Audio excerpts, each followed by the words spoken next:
ఒకసారి ఒక జాలరు ఉన్నాడంట, ఆయన 2 చేపలను పట్టాడంట. ఏం పట్టాడంట? 2 చేపలు. ఆ చేపలు 2 భార్యాభర్తలంట. చెప్పండి అందరు ఎవరంట? ఆ చేపలు 2 భార్యాభర్తలు. అయితే భార్య చక్కగా చర్చికి వెళ్ళిద్దంట. చేప భార్య. ఏ భార్య? చర్చికి వెళ్ళిద్దంట, చక్కగా వాక్యాన్ని వినిద్దంట. యేసే గొప్ప దేవుడని ఆ చేపకి తెలుసంట. ఒక కథలే, విశ్వాసం కథ మీకు చెప్తున్నాను వినండి, మిమ్మల్ని ఉత్తేజపరచడానికి. రైట్. అయితే ఆ చేప అయితే పాపం జాలరి తీసుకున్నాడు. అనుకుంటున్నాయి అంట, అయ్యో ఏంటి భర్త అంటున్నాడంట, చర్చికి వెళ్తావు కదా, యేసే గురించి తెలుసు కదా, కాస్త ప్రార్థన చేయి, వలలో నుంచి మనం ఎక్కడికి వెళ్ళాలని, బయటికి వెళ్ళాలని. ఆ చేప విశ్వాసంతో ప్రార్థన చేస్తుందంటే, యేసయ్యా ఈ కట్ల నుంచి మమ్మల్ని ఏం చేసియా, విడిపించయ్యా, ఈ వలలో మేము పడ్డాం వేసియా, మమ్మల్ని విడిపించని ప్రార్థన చేస్తుందంట. ప్రార్థన చేసావా అన్నాడంట ఆ భర్త చేప. అంటే చేశానయ్యా, యేసే మనల్ని విడిపిస్తాడయ్యా అనిందంట. విడిపించడం ఏమో కానీ ఆ జాలరి వలలో నుంచి తీసుకొని వెళ్ళి అమ్ముకునే వాళ్ళ బుట్టలో వేసాడంట. స్తోత్రం చెప్దాం, హల్లెలూయా. అమ్ముకునే వాళ్ళ బుట్టలో వేస్తే ఆయన అంటున్నాడంట, అసలు ఏం ప్రార్థన చేసావు నువ్వు ప్రార్థన చేస్తే మనల్ని నీళ్ళల్లో వదలాలి కానీ ఏనేం చేశాడు, తీసుకొని వచ్చి బుట్టలో వదిలాడు. ఈ బుట్టలో కనీసం నీళ్ళు కూడా లేవు, మనం ఏమైపోతాము, చచ్చిపోతాము, ప్రార్థన చేయను అంటున్నాడంట. ఆ భార్య చేప బాగా ప్రార్థన చేస్తుందంటే, యేసయ్యా మాకు విడుదల కలిగజేసయ్యా, ఈ బుట్టలో నుంచి మమ్మల్ని విడిపించయ్యా, ఈ బుట్టలో నుంచి మమ్మల్ని విడిపించయ్యా, మమ్మల్ని బ్రతికించయ్యా. ఇంతలోపు ఒక ఆయన వచ్చి ఈ చేపలు 2 బాగున్నాయి అని చేపలు కొరుకున్నాడంట. స్తోత్రం చెప్దాం, హల్లెలూయా. ఇంకా ఆ భర్త అన్నాడంట, ఇంక నువ్వు ప్రార్థన చేసిన వేస్ట్, మనం యాడికి పోతాం చెప్పు. ఈయన తీసుకెళ్ళి వాళ్ళ ఆవిడకి ఇస్తాడు. వాళ్ళ ఆవిడ చక్కగా మనల్ని తోమేసి రుద్దేసి మసాలా వేసి మన ఇద్దరిని వండేసుకుని పోతే పోనీలే చావుకైనా మన ఇద్దరు ఒకేసారి పోతున్నాం అన్నాడంట. స్తోత్రం చెప్దాం, హల్లెలూయా. అయితే ఆ భార్య ప్రార్థన చేయమన్నప్పుడు చేసింది, ప్రార్థన చేయొద్దన్నప్పుడు కూడా చేస్తుందంట. స్తోత్రం చెప్దాం, హల్లెలూయా. చేప చేస్తుందండి ఈ ప్రార్థన. యేసయ్యా నువ్వు మమ్మల్ని ఎలాగైనా మమ్మల్ని బ్రతికించాలి, నువ్వు గొప్ప దేవుడు అని నా భర్త తెలుసుకోవాలి, నేను విశ్వాసంతో ప్రార్థన చేస్తున్నానని ఆ చేప ప్రార్థన చేస్తూనే ఉందంట.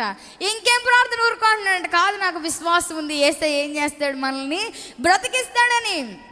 ఆ భర్త తీసుకెళ్ళాడంట.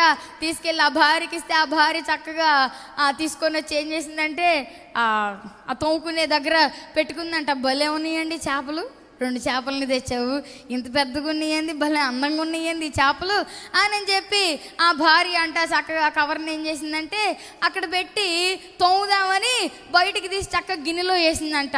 భర్తకి భయం వేస్తుంది, ఏం చేస్తున్నాడు ఈయన, ఇంకా ఏం చేసిద్ది, మనల్ని కత్తిపేడ తెచ్చి కట్ చేసిద్ది, ముక్కలు కోసేసిద్ది, మన బ్రతుకులు అయిపోయినాయి అంటే ఆ భార్య చేప మాత్రం, మీరు ఆగండి, యేసయ్య ఉన్నాడు, అద్భుతం చేస్తాడు, మన పక్షాన మనల్ని నడిపిస్తాడు, ఇంకేంది, వలలో ఉన్నప్పటి నుంచి ప్రార్థన చేస్తున్నాం, ఇప్పటి వరకు యేసయ్య ఏమైనా చేశాడా? వలలో ఉన్నప్పటి నుంచి ప్రార్థన చేస్తున్నాం, ఇంతవరకు ఏమైనా కార్యం జరిగిందా, ఇంతవరకు మనకి విడుదల దొరికిందా, ఇంతవరకు మనకేమైనా ఆశ కలిగిందా? లేదు కదా. ఇంకా ప్రార్థన చేయి మాకు అంటున్నాడంట ఆ భర్త చేప. కానీ ఆడచేప చక్కగా ప్రార్థన చేస్తూనే ఉందంటే, యేసయ్యా నువ్వేదో ఒకటి చేయి, నువ్వు అద్భుతం చేయి అని ప్రార్థన చేస్తూ ఉంటే ఇంతలోపంట ఆ భార్య చక్కగా ఇంట ఏం చేసిందంటే కత్తిపేట తీసుకొని వచ్చిందంట చేపను కోద్దామని. అనుకుంటున్నారంట ఈ ఆడచేప మగ చేప, ముందు నిన్ను తీసిద్దో ముందు నన్ను తీసిద్దో, సర్లే ముందు ఎవరిని తీసినా ఇద్దరం కలిసి ఏడకపోతాం, చేపల చెట్టుకే పోతాం అనుకుంటే అలాంటి ఏం జరగవు, నువ్వు చూస్తూ ఉండి వేసే అద్భుతం. ఏం చూడాలి అద్భుతం? నీ విశ్వాసం ఏంటి అంటున్నాడు. కాదు, నా విశ్వాసాన్ని వేసే స్థిరపరుస్తాడు, నువ్వు చూస్తూ ఉండంటుందంట. ఆ చేప ప్రార్థన చేస్తే యేసయ్య విని ఆకాశం నుంచి వర్షం కురిపించాడు. స్తోత్రం చెప్దాం, హల్లెలూయా. ఆడవాళ్ళకి బట్టల మీద పిచ్చెక్కువ ఉండిద్ది కదా, అందుకని ఆమె ఏం చేసిందంటే అయ్యో వర్షం పడుతుందని ఆ చేపలను అలానే గిన్నెలో వదిలేసి ఆమె ఏం చేసిందంటే బట్టలు తీయటానికి పరిగెత్తిందంట. ఈలోపు ఆకాశం నుంచి కొండపోత వర్షం పడేసరికి ఆ గిన్నె నిండా నీళ్లు పడి చేపలు గిన్నెలో నుంచి ఎగిరి అక్కడ పక్కనే కాలం ఉంటే కాలంలోకి వెళ్ళిపోయినాయి. స్తోత్రం చెప్దాం, హల్లెలూయా.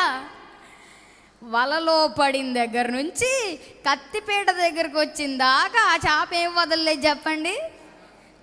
మనకి వలలో పడినప్పుడే అయిపోయింది విశ్వాసం కదా, మానవులు అండి. సరే కొంచెం వలలో కొంచెం గట్టలు అనుకో, వలలో ఉండిద్ది విశ్వాసం.